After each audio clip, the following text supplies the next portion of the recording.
Hi guys, Amy here from Motorcycle Superstore. I'm here today with the 2017 Motorcycle Superstore Podium Graphic Kit from Factory Effects. Alright, I'm here with Mark and he has just installed the 2017 Motorcycle Superstore Podium Graphic Kit from Factory Effects on this 2015 KTM 350 SXF. Alright, so how difficult is this install? Well, if you've done graphic installs before, it's not too bad. But if you've never done it, I would really recommend getting help from someone that has. What tools do we need for this? How much stuff do we need to be able to install this graphic kit? Depending on whether you start with a fresh plastic kit, if you're removing your old graphics, you're going to need some adhesive remover, contact cleaner, and either way, you're going to need some alcohol to really prep that plastic to make sure that it sticks well. Okay. Paper towels are going to be good for cleaning up all the mess. Yep. And once you're done, you're going to want to get a knife and a heat gun for those little bubbles and possibly the points where you need to stretch it around a curve.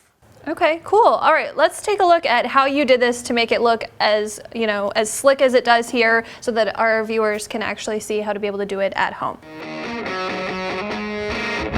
Before you can install your new kit, you'll need to remove any graphics that you currently have on your bike. If there is any dirt buildup underneath, be sure to clean that off also. The plastics will have some adhesive residue still stuck to them. Use paper towels, and adhesive remover, or contact cleaner to eliminate the remaining adhesive. This will take some elbow grease, and you will need to frequently reuse fresh paper towels once the adhesive builds up. If there are any loose plastic bits or scratches, you may be able to use a heat gun to reform these imperfections. Use the heat gun to help evaporate any of the cleaner left on the plastic. Open a bottle of rubbing alcohol just enough to break the seal and pour it on a paper towel and go over the plastic. This will help remove any of the adhesive remover and oil residue that's left on your plastics. Lay out all of the graphics so you know that everything is there, then decide where you're going to start. Look for potential problem areas before starting the application process. Hold up the graphic to the plastic to see how it will line up, and also make sure that it will cover any in-mold designs that might be there.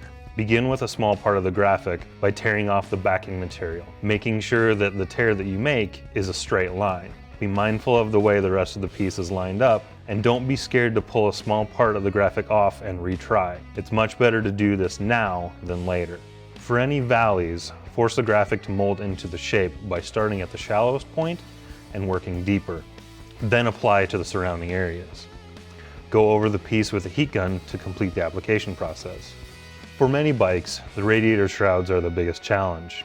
It's very important to make sure that the entire piece is lined up perfectly before you commit to either end. On this bike, it worked best to apply down the middle of the shroud from front to back. Once the center is stuck down, start working the top and bottom into place. Use the heat gun to help stretch the piece around the curves on the sides of the shroud. The more difficult areas are the edges of the front. This will require patience as you slowly work out the excess material to the edges. It might look troubling at first, but don't worry. Just take your time and it will flatten out. Be mindful not to overheat the graphic to the point of melting. Just heat it enough to gently mold it outward from the center. Once you've completed the shroud, the other pieces are fairly straightforward.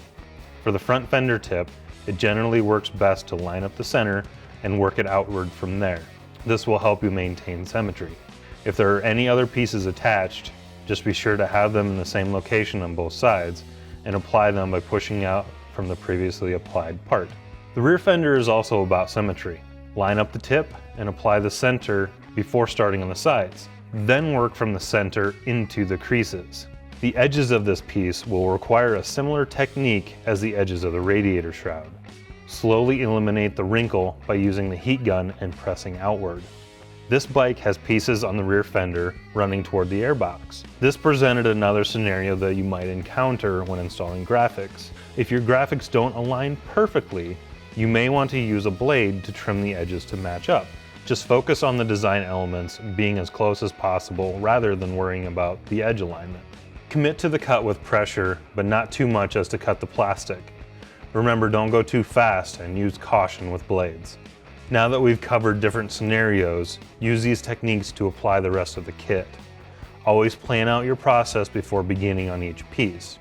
Don't rush yourself, and every piece is different, but the techniques can be adapted to work for each of them.